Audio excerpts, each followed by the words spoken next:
주희야, 오늘부터는 바울 할아버지가 데살로니가 사람들에게 보낸 두 번째 편지 이야기를 해줄게.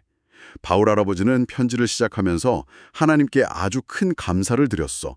왜냐하면 그들의 믿음이 나무처럼 쑥쑥 자라나고 서로를 아끼고 사랑하는 마음이 아주 풍성해졌기 때문이야.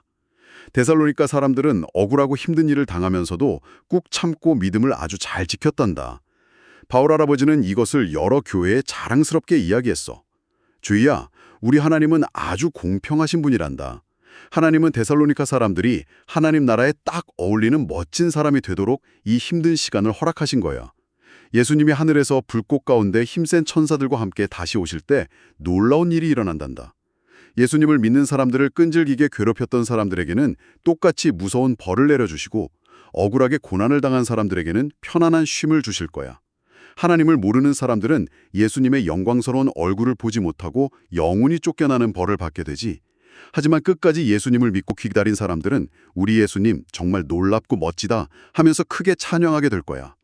바울 할아버지는 데살로니가 사람들이 하나님의 부르심에 어울리는 예쁜 사람이 되고 예수님의 이름이 그들 때문에 반짝반짝 빛나게 해달라고 항상 기도했단다. 와, 그 무서운 핍박 속에서도 믿음이 쑥쑥 자라나다니 정말 대단하고 멋지네요. 그런데 데살로니가라는 곳이 구체적으로 어떤 환경이었길래 바울 할아버지가 이렇게까지 감격하며 칭찬을 한 건가요? 당시 데살로니가는 거대한 로마 제국에서도 손꼽히게 크고 화려한 무역 도시였어요. 사람들이 엄청 북적이고 부유한 곳이었죠. 하지만 그 이면에는 로마 황제를 신처럼 섬겨야만 정상적인 사람으로 인정받는 아주 무거운 압박이 있었습니다. 아, 그러니까 황제에게 절하지 않고 눈에 보이지 않는 예수님만을 진짜 왕으로 믿는다는 건 그냥 가벼운 놀림을 넘어서는 약간 심각한 위협이었겠네요. 맞아요. 직장을 잃거나 동네에서 완전히 따돌림을 당해서 시장에서 물건을 사고 파는 것조차 어려웠을 겁니다. 가족들의 생계 자체가 흔들릴 수 있는 엄청난 고립감이었죠. 야, 그런 고립감 속에서 믿음을 그저 겨우 버텨낸 게 아니라 나무처럼 쑥쑥 자라났다고 표현한 게 진짜 놀라워요. 그게 식물의 생태를 떠올려 보면 되게 흥미롭거든요. 거센 비바람이나 폭풍우가 닥칠 때 나무가 겉으로는 흔들리고 당장 꺾일 것 같잖아요. 네, 바람 불면 곧 쓰러질 것 같이 위태로워 보이죠? 그런데 살기 위해서 땅속으로 뿌리를 훨씬 더 깊고 넓게 내리게 됩니다. 잔잔한 날씨에는 절대 닿지 못했을 깊이까지 뿌리가 뻗으면서 결국엔 흔들리지 않는 거목으로 자라나게 되는 거죠. 데살로니가 사람들의 믿음이 딱 그랬습니다. 아, 폭풍우가 오히려 보이지 않는 믿음의 뿌리를 더 튼튼하게 만든 거군요. 그리고 제가 들으면서 또 인상 깊었던 건 그 힘든 상황 속에서도 서로를 아끼고 사랑하는 마음이 풍성해졌다는 대목이었어요. 그게 정말 기적 같은 일이죠.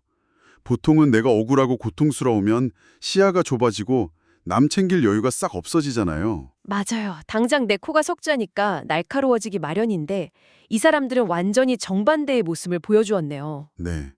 외부에서 극심한 압력이 가해지니까 오히려 그들 내면에 담겨 있던 진짜 신앙의 본질, 즉 사랑이 밖으로 흘러나온 겁니다.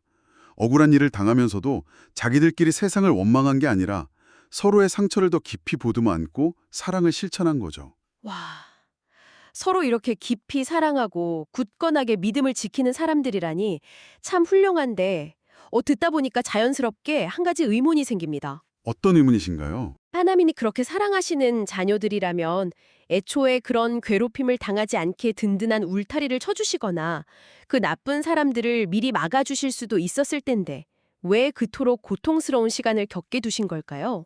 그건 신앙을 가진 많은 분들이 마주하는 아주 근본적인 질문이죠. 바울은 이 고난이 결코 무의미하게 방치된 고통의 시간이 아니라고 차분히 설명합니다.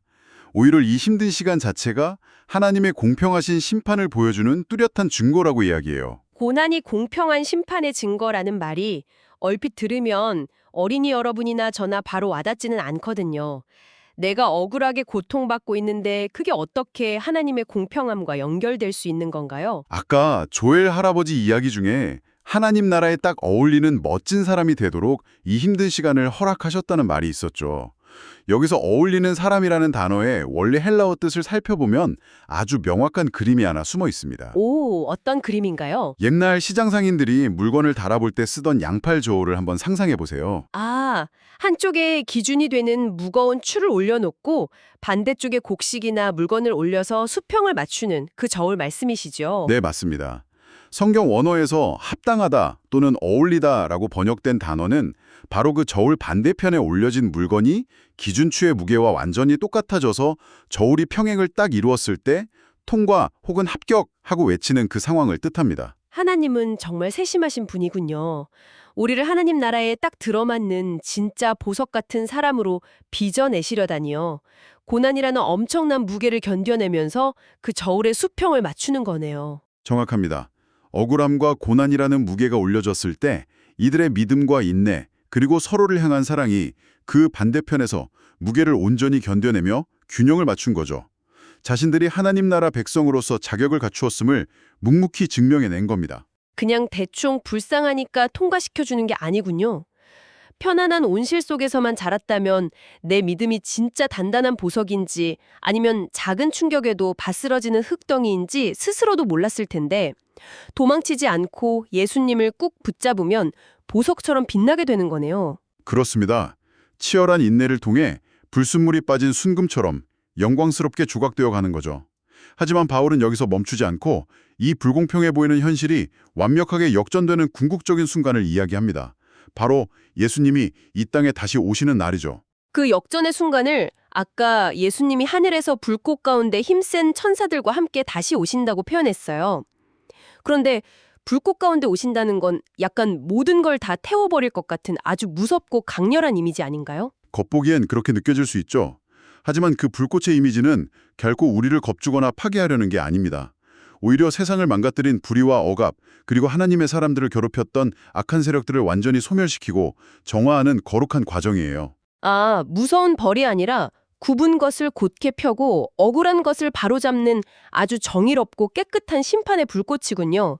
부당한 것들이 사라지는 속 시원한 청소의 시간이겠네요. 네. 그리고 그날 성경은 사람들의 운명이 완전히 두 가지 길로 나뉘게 된다고 말합니다.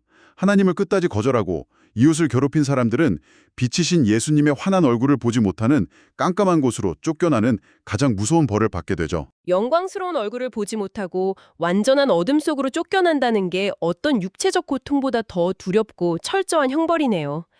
반대로 아무리 힘들어도 십자가에 예수님을 굳게 믿고 기다린 우리는 어떻게 되나요? 억울하게 고난을 당하면서도 견뎌낸 사람들에게는 참된 안식과 편안한 쉼이 주어집니다. 영광의 예수님을 마주보며 기뻐서 춤추고 크게 찬양하게 될 거예요. 바울은 이 기쁜 섭리를 통해 그들을 위로하면서 그들의 삶을 통해 예수님의 이름이 세상에 반짝반짝 빛나게 되기를 항상 기도한 겁니다. 우리가 꼭 참아낸 믿음 때문에 예수님의 이름이 온 세상에 반짝반짝 빛나게 된다는 게 참 깊은 감동을 주네요. 자, 그럼 이 이야기를 듣고 있는 우리 어린이 여러분과 부모님들의 일상으로 주제를 가져와 볼까요? 네, 우리의 삶과 직접 연결해보는 아주 중요한 시간이죠. 만약 예수님을 믿는다는 이유로 친구들에게 놀림을 받거나 정직하게 행동하다가 억울한 일이 생기면 우리는 어떻게 해야 할까요? 당장 똑같이 찌푸린 얼굴로 안갚음하고 싶어지잖아요. 본능적으로 화가 나고 다 포기해버리고 싶죠. 나만 바보같이 손해보는 것 같으니까 세상 방식대로 타협하고 싶은 유혹에 빠지기 쉽습니다. 맞아요. 내가 받은 만큼 돌려줄 거야 하고 원망하는 게 제일 쉽죠. 하지만 우리는 데살로니가 사람들처럼 미워하거나 나쁘게 갚아주지 않고 가장 공평하신 하나님께 모든 것을 맡기며 조용히 기도하는 용기를 내야겠습니다. 내가 직접 심판자가 되려는 욕망을 내려놓는 겁니다. 속상할 때 폭발하는 대신 하나님이 지금 나를 하나님 나라에 어울리는 멋진 보석으로 빚어내시는구나 하고 굳게 믿기로 해요. 우리가 꾹 참고 친구들에게 따뜻한 사랑을 나누는 그 예쁜 모습을 보면서 세상 사람들은 분명 큰 충격을 받을 겁니다. 저 친구는 어떻게 저런 억울한 상황에서도 평온할 수 있지? 하면서요. 바로 그 지점입니다. 우리의 작은 인내와 양보, 꾹 참아낸 사랑이라는 틈 사이로 예수님이 어떤 분이신지 그 찬란한 빛이 밖으로 새어나오는 거예요. 우리가 세상과 똑같이 화내지 않는 예쁜 모습을 통해 예수님의 이름이 반짝반짝 빛나게 되는 겁니다. 우리가 내딛는 하루하루의 작은 발걸음이 예수님의 이름을 빛나게 하는 엄청난 힘을 가졌다니 정말 감격스럽네요. 이 놀라운 이야기를 들은 여러분은 오늘 친구들 사이에서 혹은 힘든 일이 생겼을 때 어떤 마음을 가지기로 결심했나요? 여러분의 작은 인내가 어떻게 예수님의 이름을 반짝이게 할지 꼭 생각해 보세요. 사랑의 하나님 아버지, 데살로니가 교회의 두 번째 편지를 듣게 해주셔서 감사합니다. 저의 믿음도 든든한 나무처럼 매일매일 쑥쑥 자라나고 친구들을 사랑하는 마음이 아주 풍성해지게 도와주세요. 저에게 속상하고 억울한 일이 생겨도 하나님 나라에 어울리는 예쁜 아이로 자라나는 시간이라고 생각하며 씩씩하게 잘 참아내게 해주세요.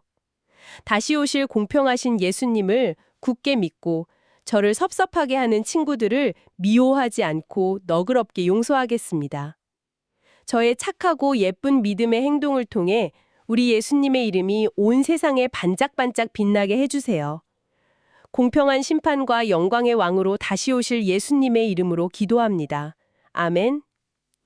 조야, 우리가 잘 참아낸 믿음 때문에 예수님의 이름이 반짝반짝 빛난다니 정말 가산벅찬 일이지? 다음에는 사탄이 어떻게 사람들을 속이려는지 우리가 아주 조심해야 할 비밀을 알려줄게. 다음 이야기도 정말 기대해도 좋아?